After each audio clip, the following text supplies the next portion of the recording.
And joining us today is Brad Kushner from Hello. Creative Convergence. And for those of you who don't know, Creative Convergence is a consulting firm. Correct.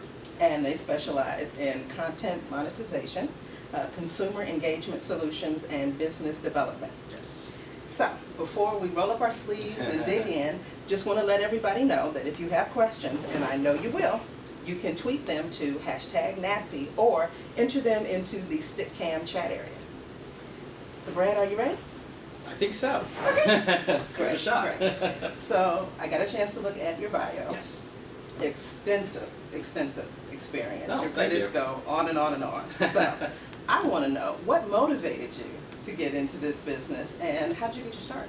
Well, what motivated me took a lot of soul searching, but basically, I enjoyed a lot of the blockbuster movies that I think a lot of people who came out to LA that my age, Star Wars, Superman, was very inspirational. Yes. Wanted to create the next Star Wars movie, and I was really heavily into science. I loved biology, chemistry, physics in high school. So when I got to college, thinking I was going to major in neuroscience, I realized I liked the science fiction version of neuroscience, Okay. and switched my major over to film, where I enjoyed that a lot more, and had a real great chance to, went to Northwestern University, so I had a great chance to work with some very talented people, very creative people, and had some great access to equipment. Those days, it was before digital, so it was all these physical cameras, and we didn't have online studios, and you couldn't fix it in post, but it was still very exciting.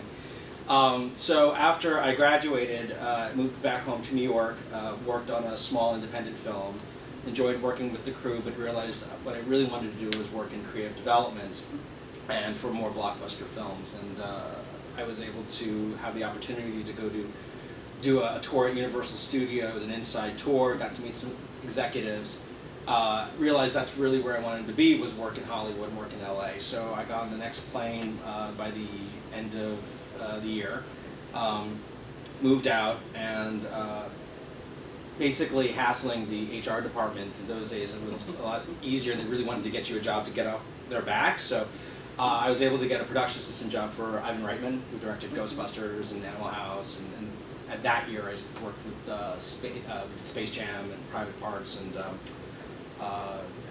Father's Day. So that was an amazing entry into the film world. I met a lot of A-list celebrities, worked with an A-list director, and really got a sense of how entertainment worked.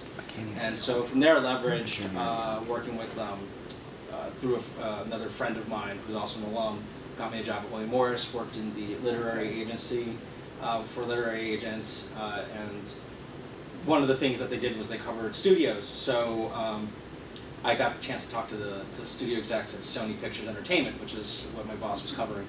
So through there, I was able to speak to, got to know a lot of the executives, and they hired me to work in their development department, where I worked with Sean Connery on Finding Forrester and Adam Sandler on Big Daddy, and we worked on The Patriot and a whole slew of other films.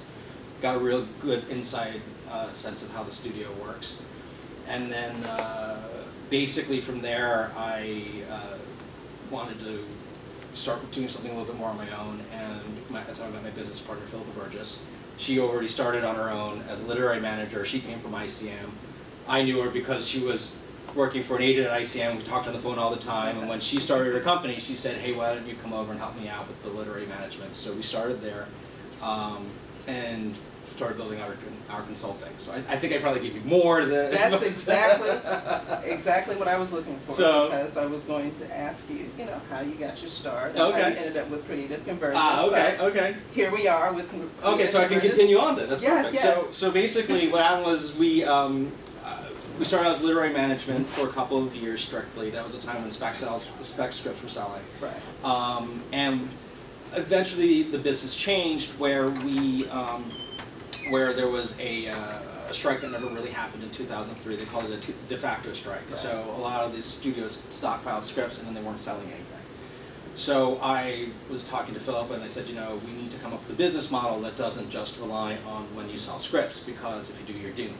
Right. And we'll just be sitting on our hands.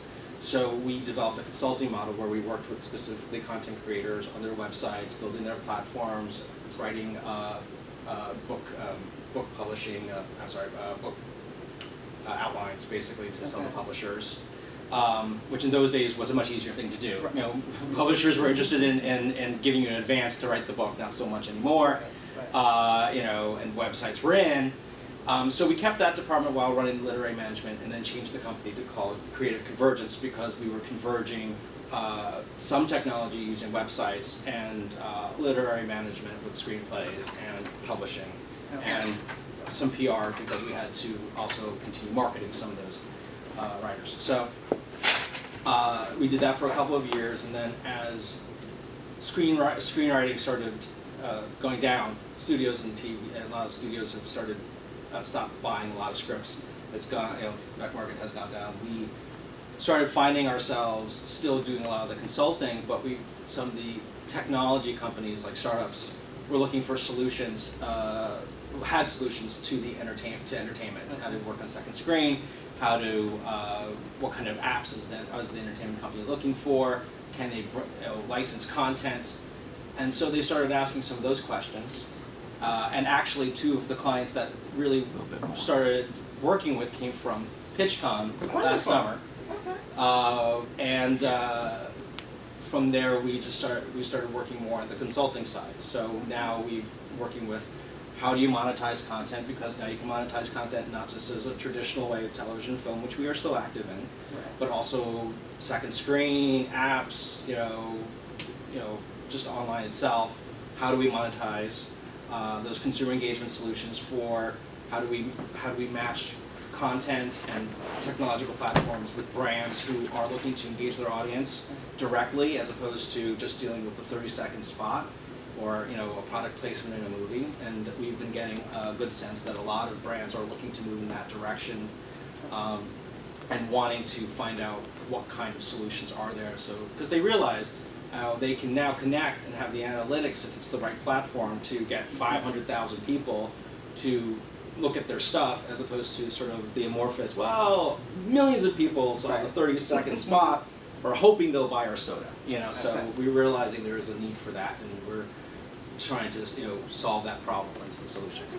Well, yes, sir. If I could go back to Please, something, go ahead. it's actually one of my questions. Now, Brad will be participating again in the Pitch Pit as one of our catchers, and you've done that for the last couple of years. Yeah, 5 or 6 years, I think. Yes. It's been a while.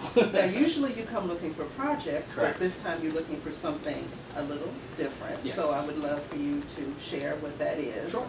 And actually what he's looking for this time, he met some companies last year, as you mentioned, in the Pitch Pit. So he's looking for the same thing. So tell us about that. Sure.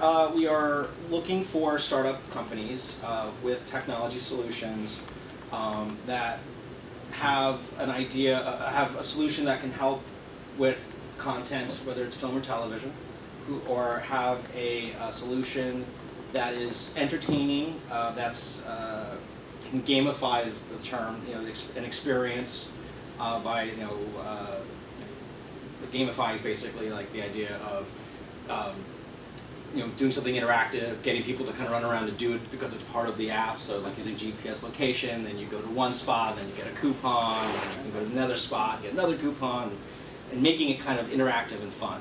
Those kinds of solutions we're looking for to propose to some of the advertising companies and brand connections that we have, as well as, like I said, some startup companies who've got technology that we feel we can take to our people, studios, you know, production companies, entertainment companies, whether it's at the producer level, because sometimes the solution itself may be for involving the story first before you go to the studio, and sometimes it's just something that a studio should have because it's pretty awesome and they'll make a lot of money off of it. So those are sort of the things that we're looking for.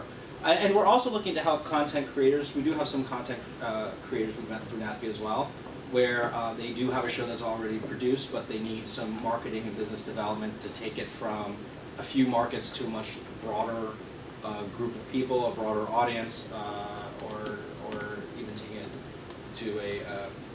it to the next level. So we are looking for a little bit of that as well. Okay. Glad to hear that you met some companies in the Pitch Pit and you are working with them. People often ask about success stories, so there are success stories that come out of the Pitch Pit. So Yes, yeah. One of the companies, well, two. One's an advertising company from Japan, and we've got them great inroads to places like Sci-Fi, CBS, Style, and then there's another company that we help with their business development, and actually looks like they are moving towards an acquisition stage for another company. So we can help them out with that. So yeah, it's pretty cool. It's pretty cool. Okay. It's a lot of fun. Well, now I'd like to create a scenario and have you walk me through the process. So let's say I have an idea for a show. It's a dating relationship show. Right. And I want to create an app that goes with it, because ultimately I want to help bring people together. But I think people need additional tools and resources to help them decide, is this person a good match? So what if I could, and this is totally out there, but if I could create an app that was kind of like a scanner, not quite a bar scanner, you scan the person, so you can check out body language and, you know, eye movement, and is the laugh genuine or is it shady, and you get like a percentage readout that would tell you, you know what, 75% in terms of a good match, so if you're interested in a second date, go for it, or we've cross-referenced his picture with pictures at the post office, think he's a serial killer, they're looking for, run for the hills. Right. I hope you copyrighted this before you told everybody. You may want to keep that, strike that. Listen, I have this idea, and I'm coming to PitchCon. I want to meet with you. Okay. What do I need to walk through the door with? Right. That's a very good question, because the thing that it's a great idea for an app, but one of the things we can do, there's a couple of things. One idea would be maybe if it makes sense to who's already our client, and we think that our client, because we have a couple of people who do create apps who already have the app technology behind them, we can figure out if it would be a good match for them, pitch it to them, if they feel like it's something that we can wrap a brand around, wrap some sort of entertainment around, like what would be the business model behind it, if it's just the 99-cent model, and we feel that we can market that using ad networks to try and sell that product over the App Store and the Android market. The stronger way for us to work together would probably be, first of all, if the app's already made, or at least that there's a connection of financing behind the app, which would mean that you have an app company behind you that's already got coders coding it already, or there's sort of a brand behind you, and now you need that extra piece, and we'll help find that extra piece of how do we market that. So there's several ways to go.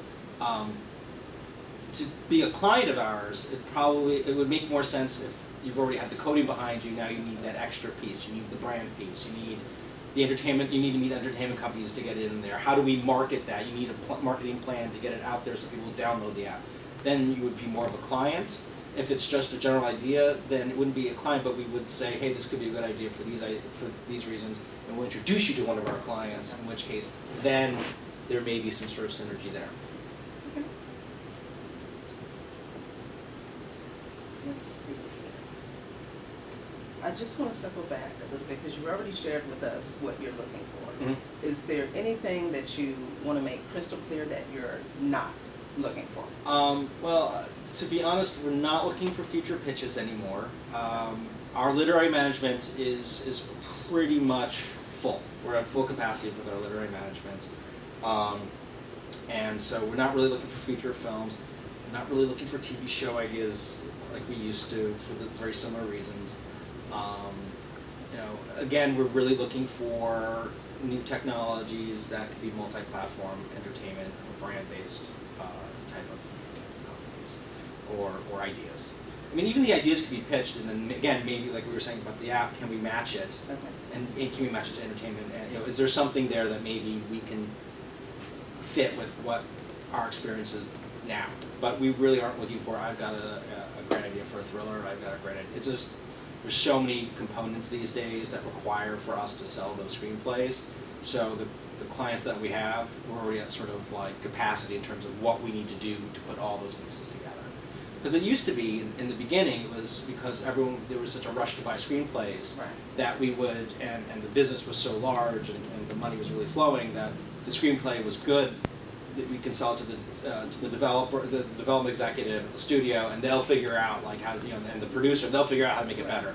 But now it's condensed so much that it really requires a lot of work. You got to find the talent, can you package it, you got to do this. There's just like so many components that take up a lot of time these days. So. If I could ask you some questions about pitching. Sure. Because we are getting ready for PitchCon. That's right. And the Pitch Pit. Do you have any advice for people getting ready to pitch, whether they're pitching themselves, their companies, or their projects? I will say one little thing, it's okay to be nervous. I've seen people like, I'm so sorry, I'm nervous. Did you hear that? I want you to say that again. It's okay to be nervous. It's perfectly okay. I mean, we're not going to bite, but I know it's a little weird, and I know it's a little scary. And that's okay. Because if you're worried about being nervous, you're just going to be more nervous. That's fine. Now, for me, personally, I do like to have some sort of one sheet, and if there's a visual component to it, great. Part of the reason for the one sheets for me is sometimes where a lot of stuff happens is there's a lot of definite no's. Once in a while, there's this awesome yes, and then there's all this middle stuff. And 10 minutes isn't really enough to process everything. So right. I personally like to have like a little bit of a one-pager leave behind that can at least describe like who you are, what your product is or your company is, maybe a little bit of why you think the service would do well, and if you have a little time, maybe just like why Creative Convergence would be a good match. But that's hard to specialize. I wouldn't want to recommend everyone to put in that much extra time and energy into that little piece, just for my sake. But just like that one pager, I think is always a really good thing. And of course, add contact information. It's good to know how to reach them. Yes. Are there any, I guess I would call them newbie or rookie mistakes in pitching that, if people, these are the things to remember and try to avoid these at all costs, what would those things be? There's a few. A couple things. One thing is really know what you're selling and really know who you're selling to. I mean, I had one person, it was just, I felt bad for this guy. He flew from, I think, like Portugal. And he had a video in Portugal or Spain, and I listened to it, and it was this very low-end, low-budget story idea, and it wasn't ready. It wasn't even close to what the American market would do. It wasn't even sure what the story was. He could barely speak English. It was really like, dude, I don't know what you're gonna do with this, And if you don't speak English, that's fine, but understand and try to really do the research on how to connect with an American executive, and if you can, try to connect with an American audience. There may be people, catchers out there that are looking for international, so I can't speak for them, but I can say on a domestic front, really understand how it should connect with the American audience, how it should connect with the executive you're pitching to. That's like one of the biggest rookie mistakes I've seen. So do your homework.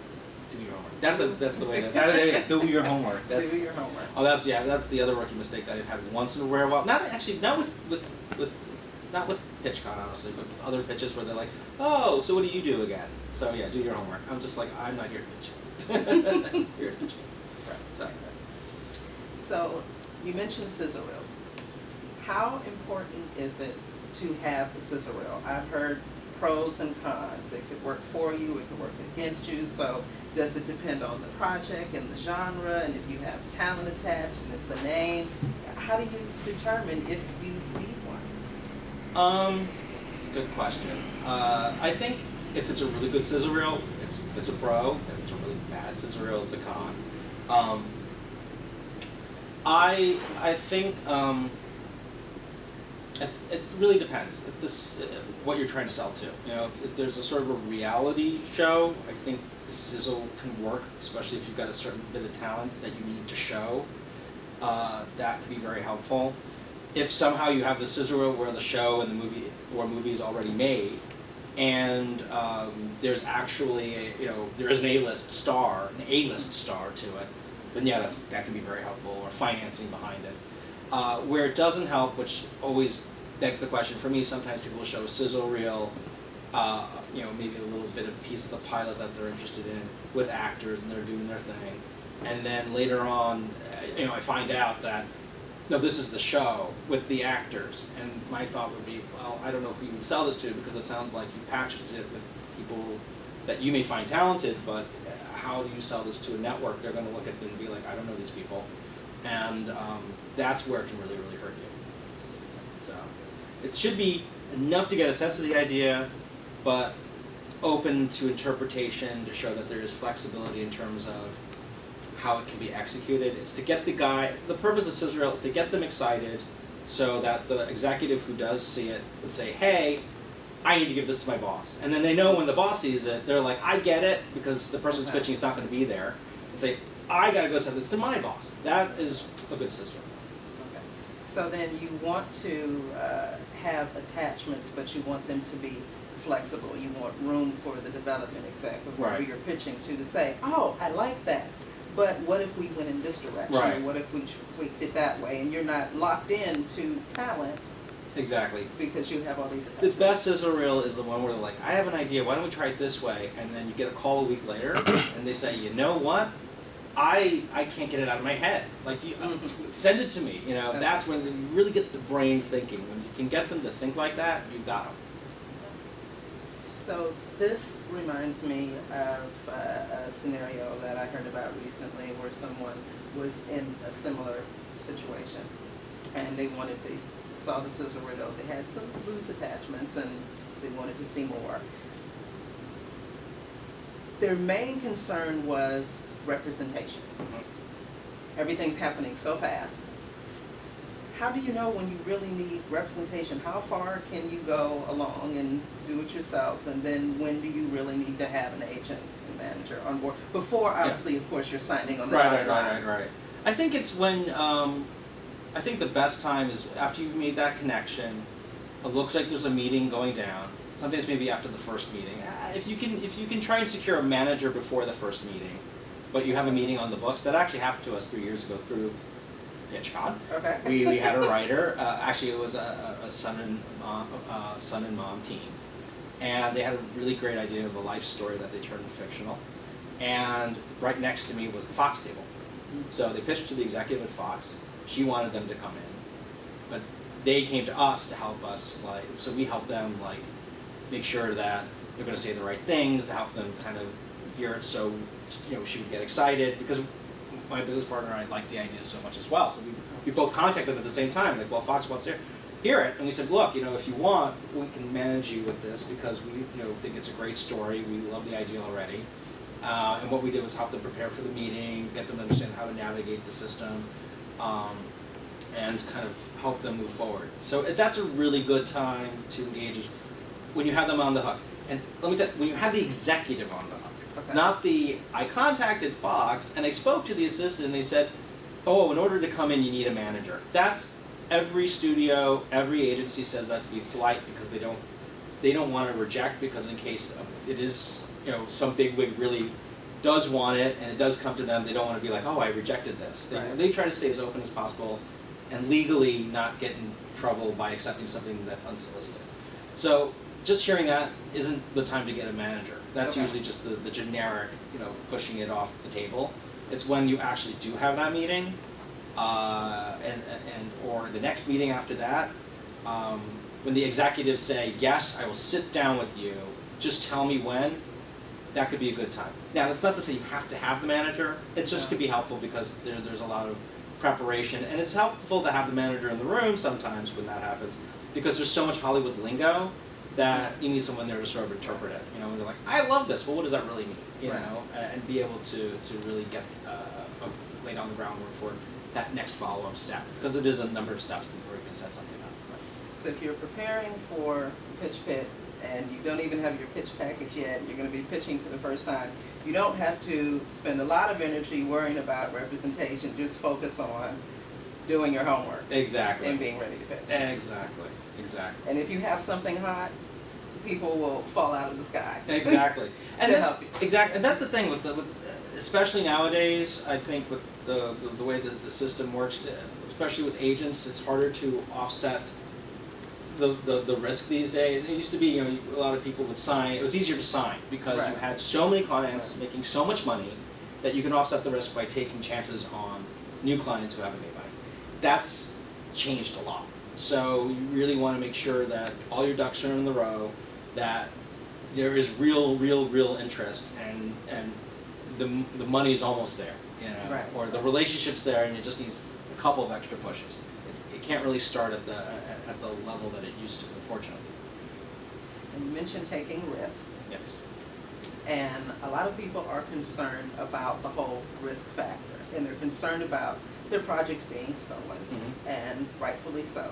My question is, how often does that really happen? And if we do everything we can to protect ourselves, how much do we still really have to worry about that? That's a good question. And you always have to worry. In fact, a client of mine is actually surprisingly, he did something on the internet, and a well-known network show kind of actually did rip him off a little bit. And what's very interesting is this person denies it on the DVD that he ripped it off, which is very strange. Okay. So yeah, so it can happen. But the business moves so quickly, and there's such a collective consciousness in this business that you can't be so risk averse, because someone's going to come up with your idea eventually, and you haven't had a chance to put it out there, and that's not helpful either. I mean, I first started when I first started at Sony, I was sitting there with a friend of mine, Wayne Morris, and we were just joking around. And I'm like, you know what? In those days, it was the late 90s, I said, you know what? Friends is very popular. The 70s are kind of back in. We should come up with a Friends show with 70s. And oh, wait, we know all these writers because you work at William Morris and I did. And we can take it to this person at Sony. We're pitching. And a week later, that 70s show was set up on the cover of Variety. You know, that's how the collective consciousness works in this business. It's ridiculous. So there is a little bit of risk. There's a lot of risk. But if you don't put it out there, or you're really slow and you've got NDAs and stuff, someone's going to just snatch it up, and then where are you? And the truth is if you trust yourself as an artist, yeah, someone's going to steal your idea, but guess what? He didn't steal your brain, you know, right. And your brain will come up with something else, and you should just trust in that. So go boldly forward. Yeah. And don't have just one project. Exactly.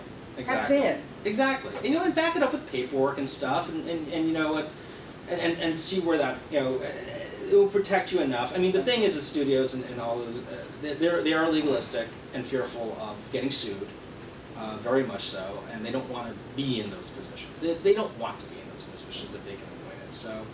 So all that sort of offsets some of the issues. Let's say someone is trying to establish their creative voice, and they're trying to decide what projects they want to work on. What are your thoughts about the difference between pursuing projects that you're passionate about, put your whole heart into it, versus the projects that really are commercial and it's about the money? It depends on what the goal is for that individual creator. It really is. I mean, and it depends on the medium. You know, the thing is that something usually like with a film or especially TV, it is a commercial business.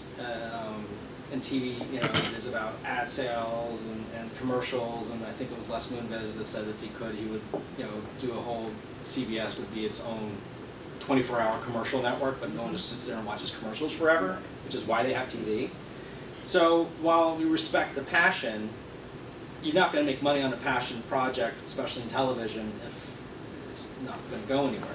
You know, and I always say with a writer, if you really love your writing, you're passionate about writing, it's better to write a book, or if you have money, shoot it yourself and be able to put it on like YouTube, because that way, you know, you can own the process, you can self-publish, you can do whatever. You want to work in the business is, the writer's a cog in a very large machine, and you have to respect yourself and respect where you are, and that's your position. So the passion comes from what can you do creatively and fresh that you think people would really enjoy, but you have to offset that with the balance of commercial, because you need to figure out, will they really want to see it? Because if no one wants to see it, then what's the point? And will people pay to see it? You have to throw it in there, otherwise how are you going to get your art out there? So it really is a combo. Let's talk about the B word, branding. Okay. How important is it to brand yourself, creative person, brand your company, brand your projects? And how do you do that? Is there someone you can go to and say, okay, this is who I think I am, this is what I want to do? Place you want to be in, and what kind of branding you're looking for. I think in general branding is very important because it gives you a certain identity, and that so when you have that first impression, people already can, and people want to categorize you, whether you like it or not. It happens. And it's easier also because when you talk to somebody and they have to again talk to, because everything's so bureaucratic these days. Talk to their boss, they talk to their boss until the big boss says, okay, here's the check. They need to be able to sell that person or that product. And usually you need to do it quick because everyone's really busy. And branding allows you to do that. Branding also allows you to then expand because when your brand does start seeing success, you don't have to do as much because the message is out there, the promise is out there that your brand brings, and what the quality of that branding. So it's very important, I think, to find that identity. And then if you ever want to change your brand, there's always a transition process, and that's okay too. You want to change your brand. You're not locked in forever, but there is a process you need to learn. You need to, not learn, but implement, so you can go from one space to another. I mean, even as a writer, I had one client who did a lot more independent films, and he wanted to do Spielbergian films. And I'm like, look, you're known for independent. So, and he's like, no, I don't want to do independent art. I just want to do Spielbergian films. And I'm like, you can't do that. Like, keep doing the bread and butter of your independent films. Meanwhile, you and I will work together to figure out what the Spielbergian film is, so you can then transition it over. So when we send it out with your name on it, no one's surprised, and you're not cutting your bread and butter. And so that's very important to have that identity, and then you can leverage it to change your identity later. So then, when you're going into a pitch meeting, of course you're going to be pitching your projects, but you should keep in mind that it's also an opportunity to pitch yourself, whatever your brand is, because they might not fall in love with your ideas, but if you're also pitching your brand yourself, they'll remember you. Maybe want to work with you later. Absolutely. I have another PitchCon client I signed. That was about 3 or 4 years ago. Yay, PitchCon! Don't forget to register. You could be the next success story. There you go. He had a very cool brand. He had a very cool look. Sort of this paranormal underworld, right, exactly. And I didn't love his idea, but I really liked that he wrote a few books on the subject. He really acted like the expert in the field. And then he came back to me 2 or 3 months later saying, hey, I got an idea, how about this idea? And we stayed in contact, and then we were able to pitch it around town because he came to me a few months later. We stayed in touch, and so that's very, very important. Working with people, it is about people in the end. Sometimes, it's the one-off golden goose. Great, we'll take it and make more money down the road. But if you really want to expand that, you want people to know who you are and like you. And these days, again, it's a lot harder to get the one-off anyway. So you want to make sure everyone's looking for something very specific. You want to keep that relationship going because maybe you'll finally hit on it a little bit later on down the road. Just want to take a moment and remind everyone that if you have questions, we want them, so you can tweet them to #NATPE or enter it into the StickCam chat area. A little bit more about branding. What are your feelings about short branded media, especially if you're trying to establish your creative voice and launch your career? Short brand, like web shorts, you mean? Right. Or, it's a good question. It's hard to say because, again, it depends on where you're going with that. I think if you're very genre specific, that could be very helpful. So you have something like comedy, you got the Funny or Die stuff. I had one client that was very brand specific. He did a lot of stuff that was very comedy oriented. And then Funny or Die gave him a first look deal, which was, he did that for a couple months, and now he's over at Machinima. They signed him up. So when you're very genre specific, I think if you could do that with horror, if you've got the genre stuff, I think that's very, very, very helpful. If you're doing it to show some of your director prowess, it can be helpful, but it has to be very, very unique because what studios are looking for is that's great, you can do it for 10 minutes, but can you really sustain it for 30 minutes if it's a TV show, there's 30 to 60, or can you do it for 2 hours if it's a feature film? And can you handle the A-list talent you're stuck working with? So as opposed to working with your friend actors who have to do a very good job. So it really kind of depends on what kind of look and the brand that you want to go for. But specifically, if you're doing something genre, I think you've got a much better shot. Okay. What have you found to be one of the biggest myths, or the top 3 biggest myths about getting into the business, working in the business, what the business can do to you? The biggest myth, definitely, that comes off the top of my head, is that it happens like that. Makes me want to kill somebody, even with the trades. The trades make it sound like, magazines make it sound like this person was plucked off the street, that, and then they just got thrown into this movie, and they broke through, and it was like nothing. They didn't do anything. If you find out these people, they went to acting classes for 10 years. Their father was, the head of blah blah blah studio. That the person was an assistant at CAA for 10 long years before they finally noticed his screenplay. So the myth that it happens quickly. Oh my God, that's just, I'm virtually mentally on a crusade to stop it, because it takes a lot of time on the creator's part. It takes a lot of time to find the team. It takes a lot of time for the team to get the creator to that point, and it could take years. But they make it sound like, oh wow, they just found them. Right. It likes to propel that myth. No, and then sometimes you'll even find, like I said, they'll either be connected to someone really big, or it took them many years, right, or both. Right. That's the biggest myth of all. That's got to end. That's got to stop now. It's terrible. It's the worst myth.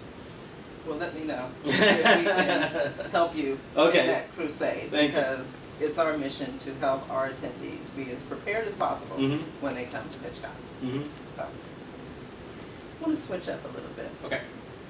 What are you watching now? What's your favorite show?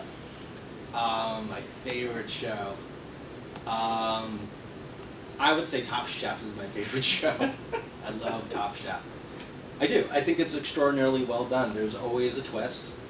The characters, you're always rooting for someone really cool. And I think Padma's like one of the most gorgeous women on television, and the story, and it's just absolutely beautiful. And it's it's just extraordinarily creative. So I happen to really love that. But yeah, that would be hands down my absolute favorite show. And I'm always sad when it's over. So now I'm excited for Around the World in 80 Plates. We'll see how that goes. Any final words of advice for people who are coming to the PitchCon to pitch, whether it's specifically to Creative Convergence or in general? Yeah, just know your stuff inside and out. Know who you are inside and out, and know who you're pitching to as much as you can. Inside and out's going to be tough on that one, but as I said before, don't be afraid to be nervous, but show a lot of personality. Try to connect with the person you're pitching with, and even if they say no, it doesn't mean it's a no forever. And keep tracking those companies you pitch, because you never know, later on something can happen, something the right fit, and then you could always email back. If you have their contact information, you could always find it saying, like, I met you at PitchCon. I'm the one who pitched you this. You kind of liked it, but I got something better for you. What do you think of that? So it's always good to use this as an introduction to a larger entertainment world, and be able to sort of facilitate and get some of those projects down the road out there, which would be great. If I could ask you one more question. Of course, you can ask two if you want. This is post-pitch pit etiquette. Someone pitches to you, any company in the pitch pit. If they don't hear back by that Monday and they pitched on Friday, is it time to get nervous? What is the adequate amount of time to reach out again for follow-up? I would, usually my thing is like 2 weeks. Could you say that one? 2 weeks. 2 weeks is because you never know how busy, and to be honest, the PitchCon being in June, you never know who's going on vacation, which is another big thing. And so I would wait 2 weeks, follow up, see where they are. And you know, every 2 or 3 weeks is good. You know, the summer, a lot of things slow down certainly on the feature front. On the TV front, things pick up because it's they're starting to pick up pilots, and so on one side it starts to slow down and everyone's going on vacation. On the other side, it starts to pick up and you may not be able to get them. It's unfortunately that seems to be how it always works. It's a juggling act, and you have to catch them at the right moment. If you really believe that they had, if you really believe that they were interested, keep following up because it's not personal. If you kind of feel like it was a little bit so-so and they're just being polite, it's hard to read between the lines, but if that's what you pick up on, then just kind of like, great, thanks, let's keep talking sometime. And then you can follow them maybe 3 months later, you know. It's really kind of keeping your ear to the ground and really listening. Email is always the best because it gives the executives some time to, myself, just some time to think about how to respond, if we're going to respond at all. Calling is difficult because even if you succeed in connecting with them, the worst thing that can happen is then you're stuck with a phone tag, and then they lose interest because they're frustrated that you guys have been going back and forth for like 10 times. So that's my recommendation. So good stuff. Thank you. Good stuff. Well, that's all we have time for. I want to thank you again for spending some time with us today. Always a pleasure. Thank you. As I mentioned, Brad will be in the pitch pit. So if you want more information about specifically what he's looking for, you can check out his catcher mandate.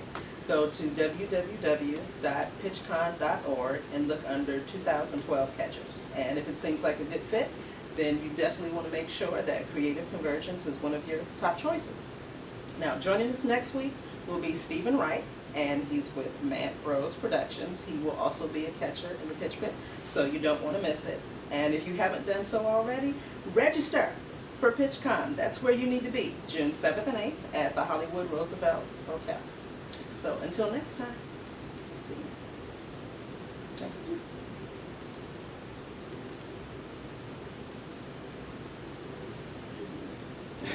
Good stuff. I can watch it. And stop. Oh. Are we faded out? Can we, like, we are out. We're out on my computer. You No, might I be. still hear some. I still There's a delay. Now we're out. Okay. Very good. That was wonderful. All right. Wonderful. Cool. Were there any questions? I mean, I guess not. No, there wasn't any questions. Yeah, the audience sometimes asks, not always. 5,922 tuned in to watch parts of the stream. We had 300 in the room at any given time after 20 minutes into the webcast. 200 in the room at any given time after 7 minutes into the webcast. We had audio problems for the first 4 minutes, but we were able to work those out, and then everything pretty much good. So it was pretty good. We had some competition